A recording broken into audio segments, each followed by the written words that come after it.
Si Oka ay lumaki sa baryong Tinagang Baybay, isang lugar na napapaligiran ng makakapal na bakawan at malinis na dagat.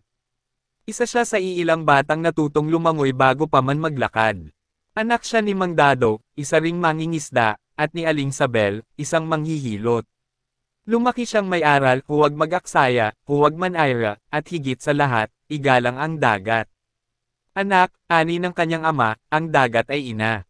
Hindi lang ito palengke. Kung saktan mo siya, sisingilan ka niya. Pagkalipas ng maraming taon, si Oka ay isa ng binatang may sariling bangka at alagang baboy na si Matek, na parang aso kung sumunod sa kanya. Ngunit hindi na tulad ng dati ang dagat. Maraming kabaryo niya ang nasabik sa mabilisang kita, at nagsimulang gumamit ng dinamita at kemikal upang makahuli ng mas maraming isda. May mga truck na palihim na dumadating sa gabi, nagbubuga ng likidong kulay asul mula sa mga hose diretso sa dagat. Minsan ay kinumpronte ni Oka ang isa sa mga leader ng ilegal na grupo, si Kulapo, isang dating mangingisda na naging bantay ng kumpanya ng kemikal. Mamamatay ang dagat dahil sa inyo, ani Oka. E di mamatay. Hindi naman yan nagbabayad ng buwis, tugon ni Kulapo bago siya pinagtulungang bugbugin ng mga tauhan nito. Dumating sa baryo ang isang batang mamamahayag mula Maynila, si Luna Isidro, upang gawin ang isang dokumentaryo tungkol sa pagkamatay ng coral reef sa Pilipinas. Narinig niya ang kwento ni Oka mula sa isang professor sa universidad na nakapanayam ng ilang environmentalist. Unang nakita ni Luna si Oka habang naghuhugas ng sugat sa may balon. Ikaw ba si Oka? Tanong ni Luna. Depende. Kung manggugulo ka rin lang, hindi. Hindi ako taga-kumpanya. Nais kong malaman kung ano talaga ang nangyayari rito. Dito nagsimulang magtulungan si Luna at Oka upang alamin at idokumento ang mga pinsalang dulot ng planta. Ngunit mas lalo lamang lumala ang sitwasyon, sapagkat hindi na lang basta tahimik ang dagat. Isang gabi, may mga bangkang hindi na bumalik. 1, 2, hanggang 11 na ang naitalang nawawala. May isang mangingisda na lumutang na lamang ang katawan, walang buhay, at tila may sugat na parang sinakal ng dambuhalang galami. Nagpulong ang mga matatanda. Matagal na itong sinasabi ng mga ninuno. Kapag ginising ang galit ng dagat, may lalabas mula sa kailaliman.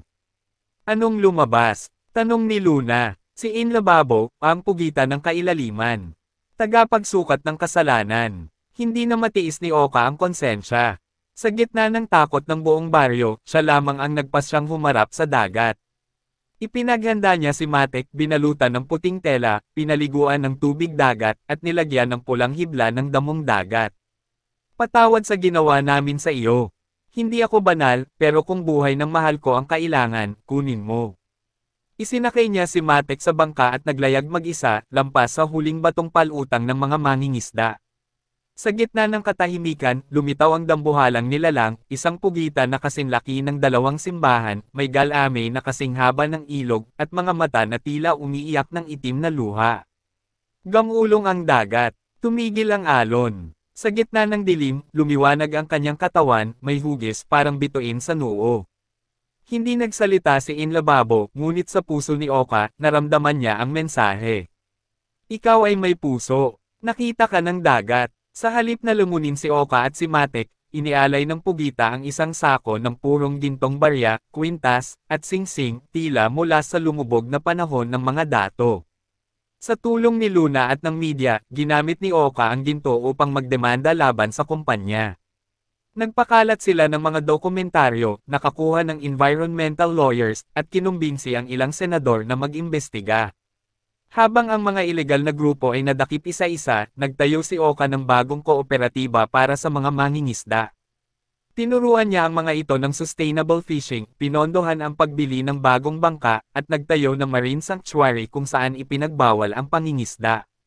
Lumipas ang ilang taon. Si Luna at Oka ay naging magkaibigan, at marahil higit pa roon. Ang dating tuyot na dagat ay unti-unting bumalik sa dati nitong anyo, makukulay na coralay, mga pulutong ng isda, at dumadayo na rin ang mga turista para mag-dive. Isinulat ni Luna ang kanyang librong pinamagatang, Ang Alon at ang Pugita, na naging batayan ng batas para sa proteksyon ng mga baybayin sa buong bansa. Si Oka ay hindi na lamang mangingisda. Siya na ang tagapagsalita ng dagat, patunay na kahit simpleng tao ay kayang itama ang mali, sa puso, sa gawa, at sa sakripisyo. Tuwing gabi, nakatingin siya sa laot. At sa tuwing may nakikitang liwanag sa ilalim ng alon, alam niyang si Inlababo ay nariyan pa rin, nagbabantay, at handang magparusa kung muling kakalimutan ng tao ang dapat igalang. Pagkalipas ng 3 taon, unti-unting gumanda ang buhay sa Tinagang Baybay. Marami na ang bumalik sa ligal at makakalikasang pangingisda. Si Oka ay iginagalang na leader ng baryo, at si Luna naman ay patuloy na lumilibot sa mga isla upang itaguyod ang karapatan ng kalikasan. Ngunit isang araw, dumating ang isang yate na kulay itim at pilak. Bumaba roon ang mga banyagang negosyante mula sa Amber Sea Holdings, isang kumpanyang nakabase sa ibang bansa. Pinangunahan ito ni Mr. Morgan Roth, isang banyagang negosyante na may hanggaring gawing isang marangyang resort ang buong baybayin, kasama na ang Marine Sanctuary. "We will bring progress to your village," ani Mr. Roth. "Kung uubusin nyo ang dagat, hindi progreso ang dala nyo, kundi kamatayan," sagot ni Oka. Hindi tinanggap ng mga taga-baryo ang alok. Galit na umalis ang mga banyaga. Makalipas lamang ang 3 gabi, may mga hindi kilalang lalaki ang nagsimulang maglibot sa baryo. Ang ilan ay armado. Tahimik nilang binili, sinuhulan, o tinakot ang mga opisyal ng munisipyo.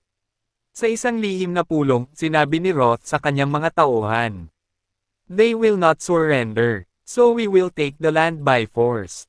Hindi alam ni Oka na ang isa sa mga kabataang kanyang tinuruan sa pangingisda, si Nolly, ay palihim na nakikipag-ugnayan kay Roth. Pinamgakwan siya ng mataas na posisyon at limpak-limpak na salapi kapalit ng impormasyon kung paano pasukuan ang baryo. "Wala namang silbi ang sanctuary na yan," ani Nolly. "Pag may resort na, may internet na, may bar, may babae." Mismong araw ng kapistahan ng bayang dagat nang dumating ang armadong grupo. Tinangka nilang dakpin si Oka, si Luna, at ang mga lider ng baryo. Pinaputukan nila ang mga bahay, sinunog ang mga bangka, at nilusob ang lugar ng sanctuary. Ngunit hindi umatras si Oka. Sa gitna ng kaguluhan, umakyat siya sa pinakamataas na bato sa baybayin. Duguan, pawisan, at halos wala ng lakas, itinungon niya ang mukha sa dagat at sumigaw. "Inlababo. Lumindol ang lupa. Umalon ang dagat ng mataas sa dati. May umuusbong sa gitna ng alon, isang dambuhalang pugitan na mas malaki pa kaysa dati, ang bawat galame ay kasinlaki ng poste ng kuryente, at ang bawat mata ay naglalagablab sa galit." Si Inlababo. Ang mga banyagang sundalo ay napatigil sa takot. Ang ilan ay tumakbo, ngunit walang nakatakas. Gamit ang kanyang higanteng galame, tinadyakan ng pugita ang yate ni Roth, winasak ang mga baril, at isa-isang kinuha ang mga kalaban at nilamon sa kailaliman. "Ano yun?" sigaw ni Roth habang tinatangay. "Iyon, ani Luna, ay ang galit ng kalikasan." Pagkatapos ng labanan, muling lumubog sa karagatan si Inlababo. Naiwan ang mga residente, sugatan ngunit buo ang loob. Isinuko ni Nolly ang sarili kay Oka. "Nadala lang ako sa tukso. Pero ngayon alam ko na, hindi mabibili ng ginto ang dangal." Pinatawad siya ni Oka, ngunit pinaalis sa baryo upang mapag-isipan ang kanyang ginawa. Dumating ang gobyerno, media, at mga NGO matapos ang balita ng Sea Monster Attack. Ngunit tahimik ang mga residente. Walang nagsalita tungkol kay Inlababo. Ang alam lang nila, hindi mapapalayas ang mga taong may dangal, at lalong hindi ang may tagapagbantay mula sa kailaliman. "Hindi kami basta mangingisda," ani Oka sa panayam. "Kami ang tagapag-alaga ng dagat. At kung kailangang ipaglaban ito, handa kami." Habang ang araw ay muling sumisikat, isang sanggol ang ipinanganak sa baryo. Pinangalanan siyang Inla, sa alaala ng pugita. At sa bawat pag-alon ng dagat, may bahid ng ginto, tila paalala na buhay pa rin si Inlababo. Buhay pa rin ang espiritu ng kalikasan, at hindi kailanman matatalo ang puso ng bayan kung ito'y nakaugat sa karagatan.